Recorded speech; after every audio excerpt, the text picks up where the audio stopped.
Dr. Dina Browner. She's one of the pioneers of SoCal's medical marijuana movement, and she's an inspiration for the hit show Weeds. You see her here with comedian Chelsea Handler discussing cannabis in Hollywood. And our Amrit Singh continues the conversation now with Dr. Dina.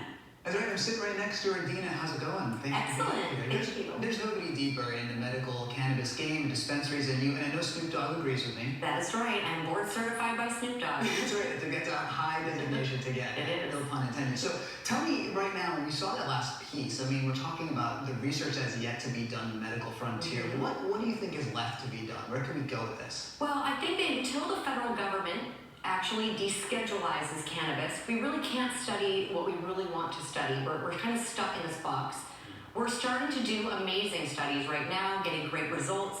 It's been done throughout Europe, Israel, and now the US is finally starting to pick this up. The best part is that we're showing wonderful results. We're starting to convince people that cannabis is an amazing option as opposed to pharmaceuticals. And here in California, we're trying to embrace that in a lot of ways, and that gets into the licensing conversation. Yes. California's trying to figure it out. It's a tricky thicket in a lot of ways. Now, you have the oldest operating dispensary in the United States. Yes. Since 2003, you've been licensed to provide medical marijuana. Mm-hmm. And right now, you're temporarily able to offer recreational use of marijuana. Yes. So this is really interesting because you've been there since the beginning, but you can't even get to this licensing thing. Talk to me about Correct. So we were grandfathered in 2007 as original operators, but recently after legalization hit, the city of West Hollywood decided they were going to make everyone reapply, and unfortunately the 4 original shops did not get their license to operate for medical and adult use. We all have medical,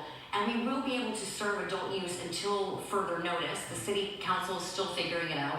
But this is the only city, the first city, to take away a status of a grandfathered business and not give them their adult use license. What has the city said? I mean, why haven't they given you guys preferential status as being pioneers and people that have been playing ball? All I can say is I've done some research, and I know that there are people that did get a license that have donated money to certain city council members, which concerns me a little bit. The process has not been 100% transparent.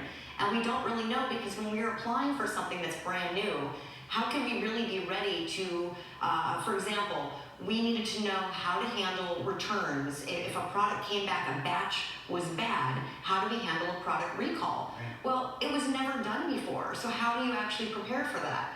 So that's where it gets a little complicated. And this brings up something very interesting with social equity. If you're experiencing a version in West Hollywood, I think about South LA, people who have been slinging weed to the community for so long, who have been a part of this movement, and now they're not getting licensed, and gentrifiers come in and get it. So what do you think is the way through for all of us when it comes to this conversation? In the past, 10% of all people who have used cannabis have been arrested or gone to jail for it. That doesn't include the people actually selling it. And if you look at what's going on in the history, people were not dying from cannabis use, 10 years ago, 20, 50, 100 years ago.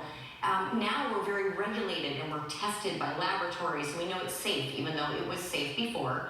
But that's where it gets really kind of hairy, is how do we handle the future when we don't know where it's going to lead? Social equity is so important because people were using this. They were providing access to cannabis to people who were sick and needed it. And all of a sudden, the big money's coming in, they're pushing us out. It's not over. I mean, I'm watching big tobacco, big pharma, they're moving in. Yeah. And those aren't the people I want to see really running these types of businesses. I know that in part you're also inspiring this Netflix show, Disjointed. There's so much going on. We have to have you back. I would love that. Thank you. Thank you, Dr. Dina. Of course. Appreciate you. Thank you.